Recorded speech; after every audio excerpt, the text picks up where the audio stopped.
I think that's one of the reasons a lot of us don't accomplish our goals is because we're looking at the goal. Yeah. And that's like the tippity top of the mountain.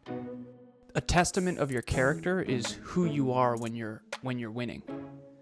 A testament of your self-belief is who you are when you're losing.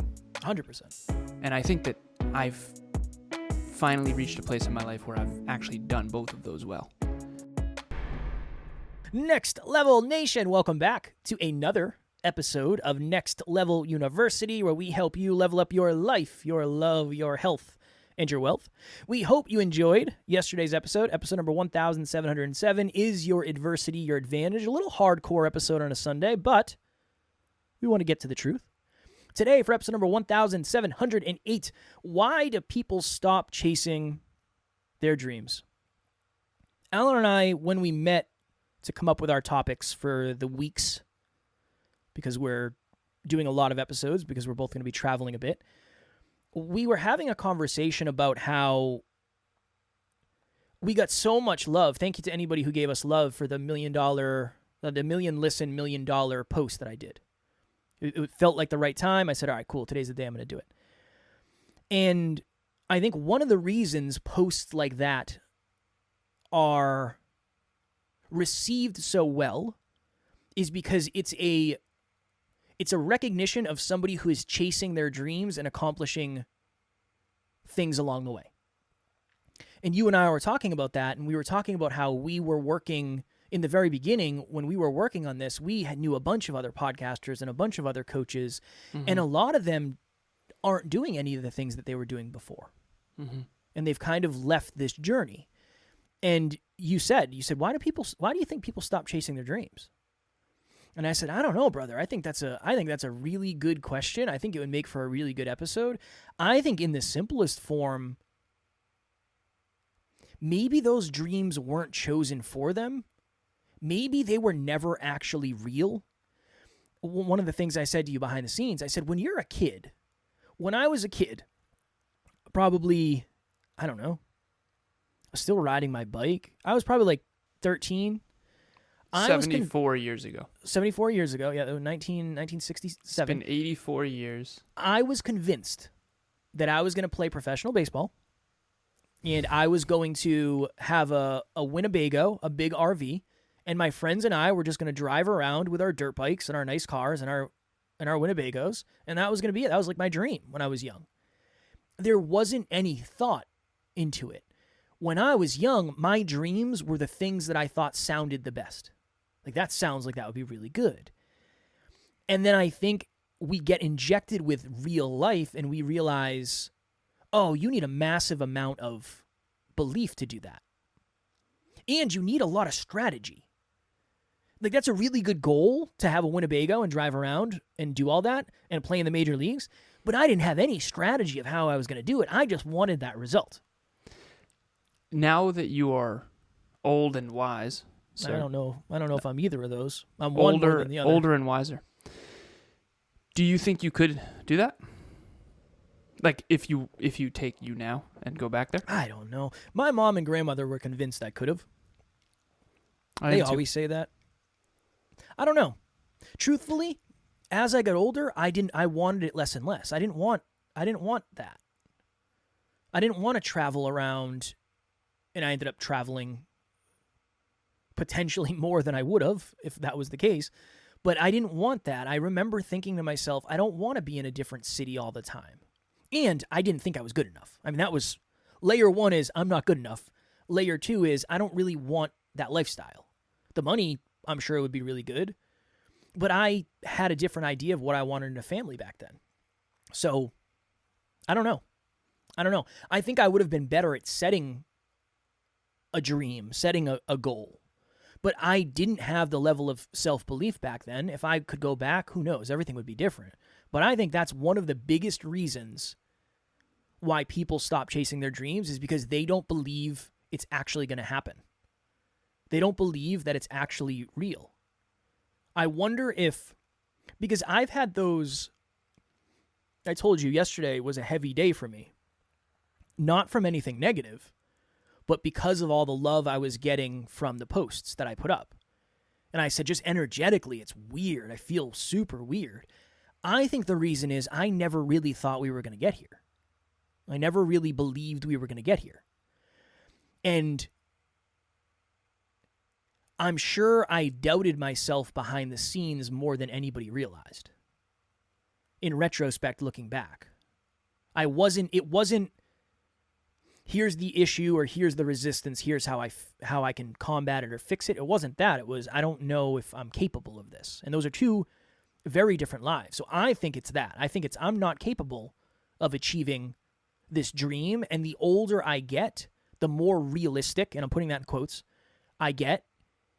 And also, the higher, there's just more skin in the game.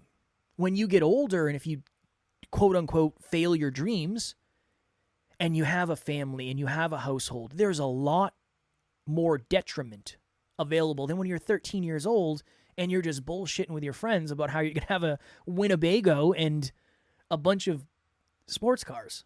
That's not real. What were all of your dreams?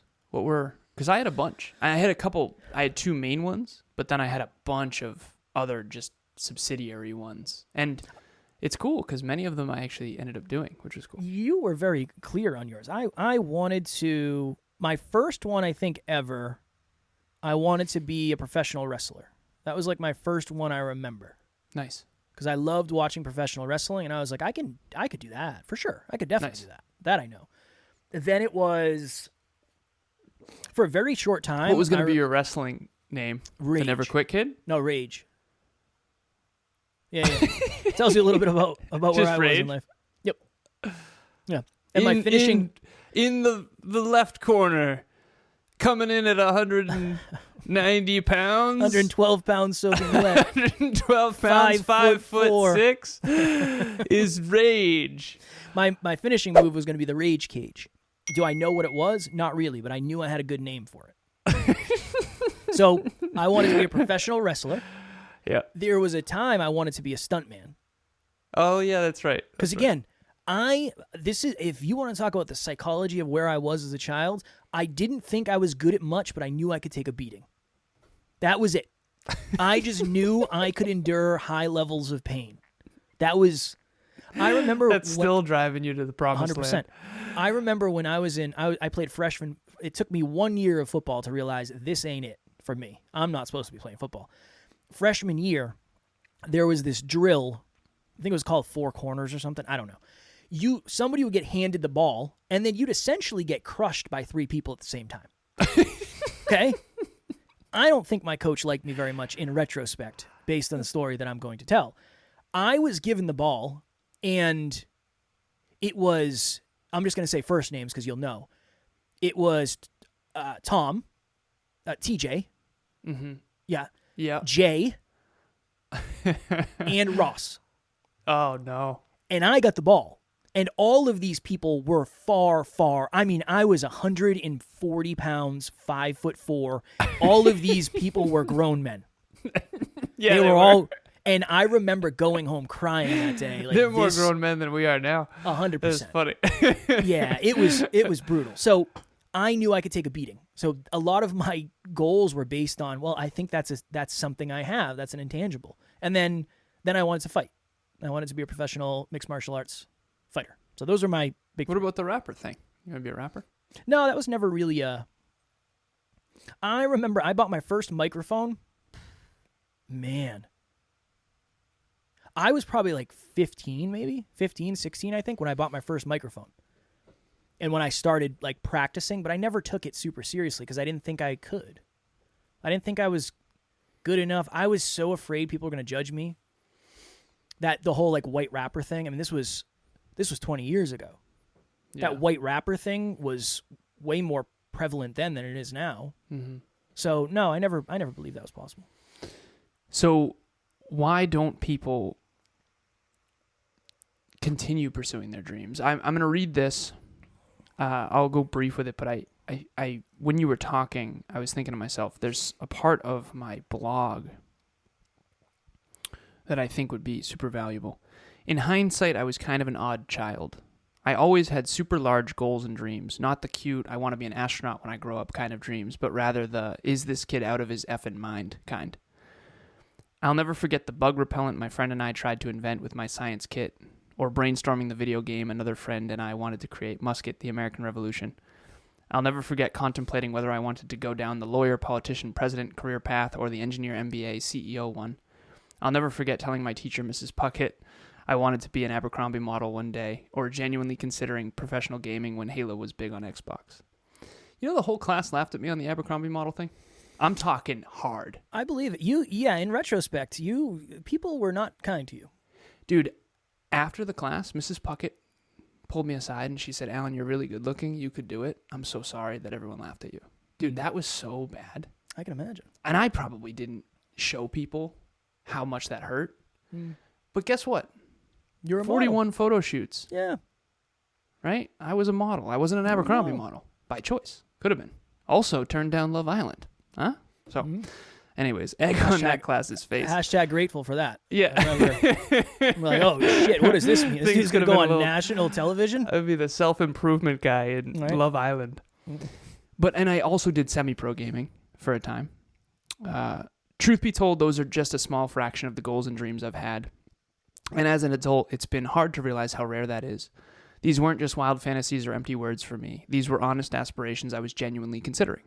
Back then, I thought everyone believed in themselves like me and had huge dreams they intended to pursue. Unfortunately, I was very wrong.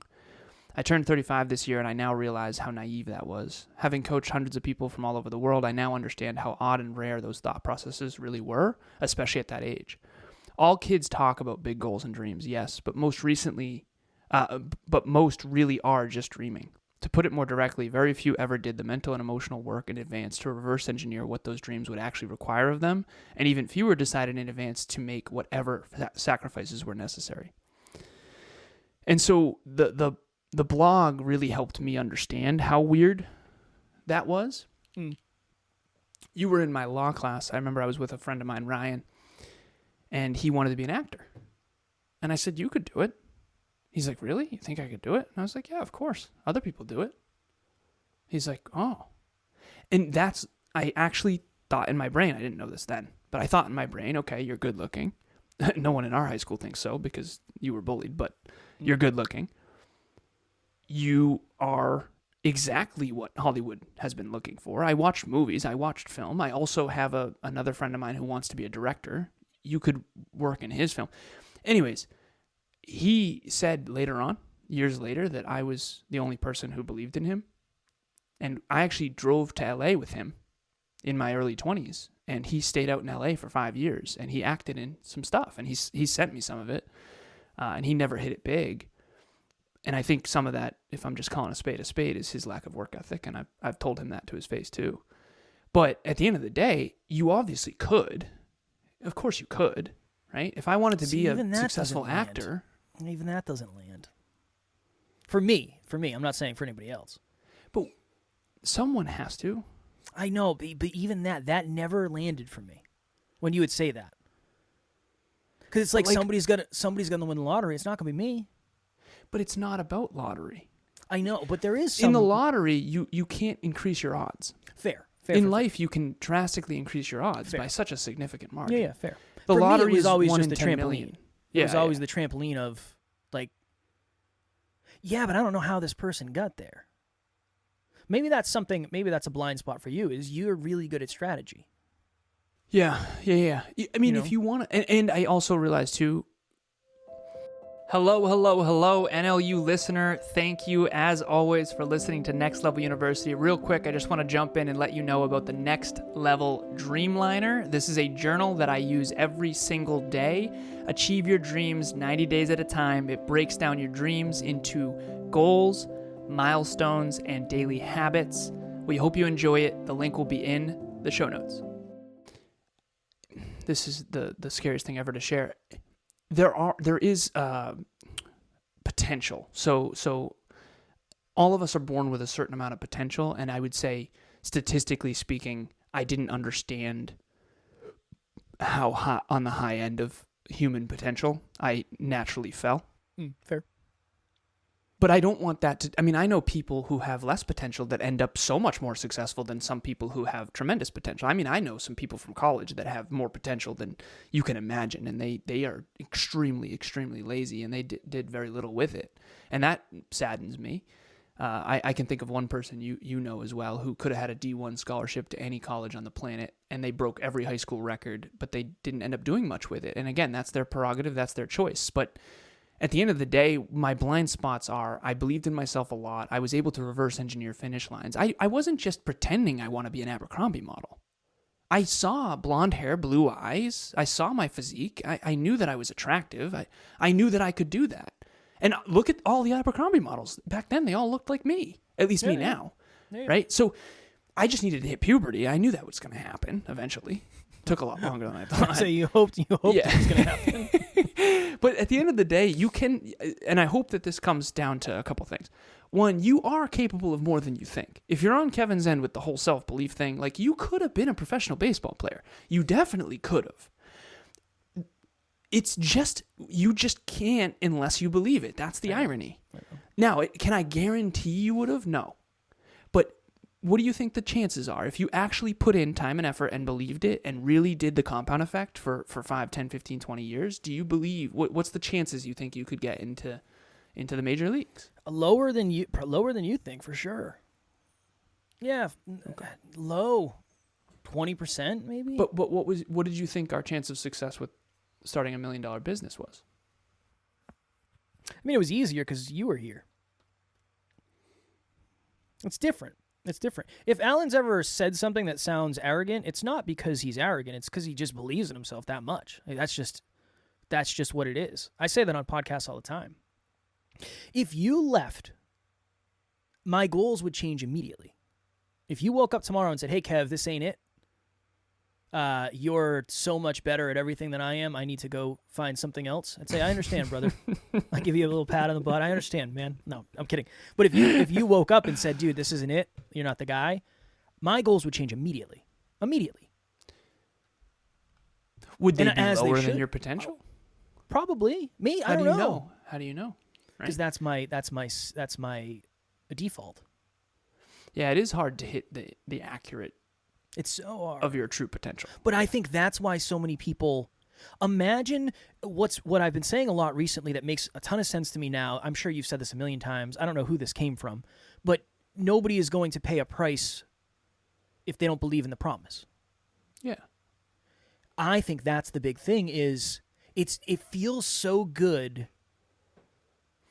after you get off a podcast as a podcaster, that episode 34, Lori Harder. We just had Lori Harder on the show. Holy crap. 34 episodes in. This is amazing. That feels really good. Easy to believe in yourself when you're crushing. But then when you go home and it's 2 days later and you're editing the episode and you don't have any money, that's when the dream dies. The dream does not die when you're on top of the hill looking down on it. The dream dies when you're on your back looking up at it. And I think that's why so many of us, unfortunately, I would have quit, I'm sure. If I know I would have quit if you and I weren't working together, for sure. It's almost like I just had a breakthrough that a testament of your character is who you are when you're winning. A testament of your self-belief is who you are when you're losing. 100%. And I think that I've finally reached a place in my life where I've actually done both of those well. Whereas in the past, we've talked about my overconfidence, arrogance. When I was younger, you don't know. I remember as a kid, I'll just share this, and some people will resonate with this, some people won't. I remember thinking to myself, why is everyone else so bad at everything? Like snowboarding, I was just better than everybody else. But I didn't know why. You know what I mean? It's not like I snowboard more than you guys. I remember one time I had a friend, I borrowed his board. He had a much nicer board than me because I didn't have money. And he had a board that was like $900. And back then, that's an expensive, nice Burton X custom board. And I remember I tried it, and I was so much better on this board. Because I used to say it's the rider, not the board. Holy crap, it's the board. And I remember at the bottom of the hill, and I'm not kidding, this is how naive I was. I said, dude, how do you suck so bad on this thing? I know that sounds like being a dick. I'm not kidding. I actually thought that. Like, why aren't you better? I now realize that that sounded like a dick. And by the way, this person is a dick, so it is what it is. And trust me, they were way meaner to me than I was to them. So trust me, if you knew this person, it wouldn't bother you. They're fine. Yeah, they're fine. But the point is, I remember thinking, like, why aren't other people better at stuff? Video games, same deal. Dude, I was just really, we played James Bond, and I would just win. We'd play Halo, and I would just win. We'd play chess, and I would just win. And I would just win at everything. And I didn't understand why. And I also cared a lot about being better at stuff, so I knew that was part of it. But now, as an older man, I've matured a lot, and I now kind of get like, okay, they don't believe in themselves. And here's the real conundrum, and this is where we'll end. Do they not believe in themselves because their potential isn't as high, or do they not believe in themselves, which proves their potential will never be as high? It's Emilia and I had an honest discussion behind the scenes that I would be scared to share with everybody, but I'm going to. I said, what if other people don't believe in themselves because they actually don't have the same potential? I think they have more potential than they think. Agreed. They do have more potential than they think. But I used to wonder why they don't believe in themselves as much as I do. Well, when in reality, I don't believe in my ability to be a bodybuilder, like a professional bodybuilder. That's why I chose natural men's physique, because I knew that that's where I could fit. I'm never going to be an NBA basketball player. I purposely chose not to do professional snowboarding because I knew I couldn't do it. Well, you're just more aware of what your capabilities are. I mean, we won't go super deep into this because I know it'll take all day, but how capable are you actually if you don't know how capable you actually are? It's almost like you're either going to overshoot or undershoot, and if you don't believe in yourself like me, I always undershot. Yeah. Always. Somebody asked me the other day, we were talking about self-worth, and they said, can somebody be successful without self-worth? And I said, oh yeah, of course they can. They can be wildly successful without self-worth. It turns out they can be wildly successful without competence too. Yeah, that's also true. But I said, I don't know how successful you can be without self-belief. Yeah.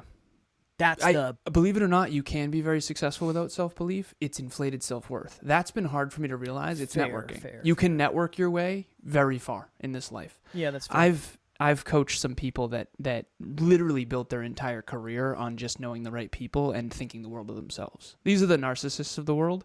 And I'm not trying to make this a bash on anybody, but you can succeed by just networking and building relationships and holding bravado and ego. Yeah. You can. I've seen it happen. I just didn't want to do that. As a matter of fact, that's one of the reasons I didn't like corporate is the company I was at was a lot of that.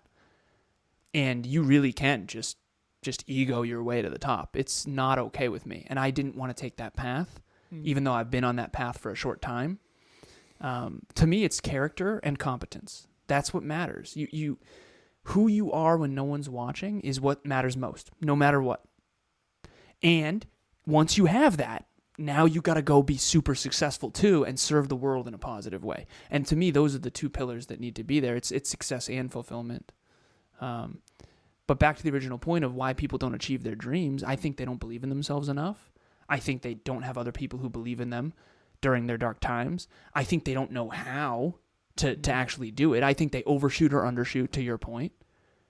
And I also think the lack of humility. If you have a lot of humility, you have a huge advantage because you'll actually get a coach. You'll actually go ask someone who's already done it. Or start small. Yeah, or start small, yeah. That's one of the reasons a lot of us don't accomplish our goals is because we're looking at the goal. Yeah. And that's like the tippity top of the mountain. It's almost like... Imagine if that was your goal, to build $1 million podcast. You would have been a failure for the last 7 years. Well, I have been. Thank you very much. For most of my life, in fact. Yeah, I think that's a really important thing is... If you want to make a movie and you're thinking to yourself like I'm going to make a movie, how much goes into that before you ever have the movie? Let's focus on learning about cameras first. Let's start there. Let's start embarrassingly small. That's my new thing. Start embarrassingly small. Okay, last thing before we go. I had this jotted down as a note, so I just wanted to touch on it. Resetting as life happens and circumstances happen and experiences happen and opportunities happen, I think some of us don't reset our goals. I just told you 3 of my goals or 4 of my goals. You just told everyone a bunch of your goals, but those goals all got reset over time when you go down a path and you realize, oh, this isn't it, or this isn't what I thought it was. So maybe that's another thing, is having the skill or having the opportunity to reset what you think you want. We're actually Which I think requires humility. I agree. As well. I also think it requires belief. Yeah. And fear of judgment. That's a big one too. Yeah, the hypocrite thing. Yep. That or starting over. You and I started this at 20. We started this at 20. Yeah, brutal. 27? Yep. We were seen as, what are you guys failures. thinking? Yeah. Everybody else is buying houses and stuff, and I'm investing in podcast equipment. I'm living with my mom at 28. Yeah, that sucked. I lived with Matt until I was 29 or 30. Yeah. And granted, I do want to make this clear. That also helped my mom. It wasn't just, it was for the family, really. But still. I kept my expenses low. I was driving a 2009. It wasn't a great look. Oh, no. I was willing to do that, though. Because we were having guests over. Yeah. We're going to be at Alan's mom's house. That's where our studio is. Come on in, back door. Downstairs, back door. Come on in. Get you a water. That's true. Yeah, that was our brutal, studio, huh? Our studio. Dude, back then I was so naive. I figured they could see through that. Probably not. No, definitely not. Our studio, it's in the basement. Just come on down around back. I'll let you in. We'll get you water. We'll be podcasting in no time. So true. But you tried to tell me, man. I didn't know. I'm grateful, though. We made the best out of what we had. Yeah. Getting that studio was a good call, though. I didn't understand the perception of that. I really didn't. Miss it. I miss the studio all the time. I do too sometimes. I don't miss the commute, though. Not at all. No, I don't either. The commute now is better. Okay. What are we doing? Tomorrow for episode number 1709. What do you want versus what do you want to want? Deep episode. I was on a podcast with someone, Orion. His name was Orion. Such an interesting, well-studied, philosophical human being. Wonderful conversation. But we were talking about this. He said, one of the questions I ask people when I'm working with them is I say, what do you want and what do you want to want? And I said, oh my goodness, that is fire. So we're going to borrow that for a podcast episode, but shout out to Orion for that. If you are interested in joining an amazing group of humans, Next Level Nation is there. Also, if you want our Next Level Dreamliner, mine's over there somewhere, it is on Amazon, so it'll help you stay more consistent. There's journaling prompts. It's something that can help you do a little something every day. Not an hour. It's 15, 20 minutes, depending on how long you want it to take, but it's a sustainable habit for you that you can put into your morning routine, afternoon routine, night routine. As always, we love you. We appreciate you. Grateful for each and every one of you. And at NLU, we do not have fans. We have family. We will talk to you all tomorrow. Keep chasing dreams. Next Level Nation. Definitely.